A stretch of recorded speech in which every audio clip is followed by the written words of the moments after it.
Welcome to the Deep Dive. Today, we're getting into something really important for anyone who cares about animals. That's right. We're talking about animal healing. Exactly. And specifically, how complex it is. We're looking at this idea that, well, there's no simple manual for it. Our source material, Tailoring Animal Healing, really drives this home, the mission today, to unpack why a one-size-fits-all approach just doesn't work. Yeah, and the source starts with this really core idea. No two animals are alike. It sounds simple, but it's profound. Right. Even, animals from the same litter, they'll react differently to things, and that definitely includes healing. So if it's not one-size-fits-all, what makes it so specific? What are those factors, maybe the ones we don't always think about? Well, a huge one the source points out is the environment. It has a really significant impact. Okay, environment, how so? Think about it this way. The source gives a great example. A cat in a rescue center will respond very differently than a cat within a domestic home environment.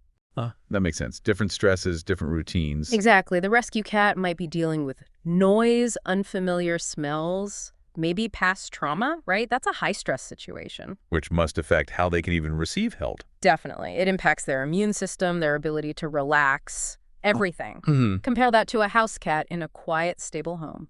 Totally different world. So the surroundings are key. Absolutely key. It shapes their whole experience, their whole healing journey. Okay, so environment is huge. What else? Are there other sort of variables that change how a healing session might go? Yes, another big one is the type of issue the animal is facing, the nature of the ailment itself. Right. The source mentions that animals needing healing for physical illness will react differently than those accepting healing for emotional confusion. Okay, can you give an example? Sure. Let's say you have a dog who's really anxious, maybe withdrawn because of something bad that happened. Well, just treating a physical symptom, if there is one, might not get to the root of it. You'd need to focus on trust, safety, patience, maybe more emotional support. Which is totally different from, say, treating a cut paw. Precisely. A sprained leg needs rest, maybe pain relief, a very different strategy. So the reason for the healing dictates the how. Wow, okay. So you've got the individual animal, their unique personality. Yep. Then you add their specific environment. And then the actual problem they're dealing with, physical or emotional. That sounds like a lot to juggle. It is complex, but it points directly to the main takeaway from our source. Which is? That every healing session needs to be explored differently. And crucially, each healing treatment should be adjusted to suit the specific needs of the animal. So no fixed formulas. No fixed formulas. It's about being observant, flexible, empathetic, and it's ongoing. Ongoing. Yeah, the source calls it a constant learning process. You watch, you adapt, you learn what works for that animal right now. So for you listening, the big message here is really about that deep individualization. When you look at an animal, your pet, or any other, you're seeing a unique being. Exactly. Not just a cat or a dog. Their healing needs that really personal, attentive approach. It's dynamic, always shifting.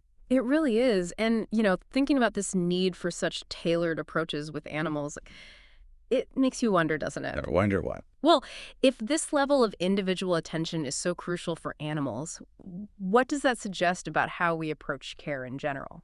Like for ourselves? Yeah. Or other people? Yeah. For anyone, really, in any situation where well-being is the goal, how does recognizing the unique mix of factors for any living being change how we think about helping or healing or even just supporting each other? That's a really interesting thought to leave people with. How understanding uniqueness transforms our whole approach to well-being. Something to mull over.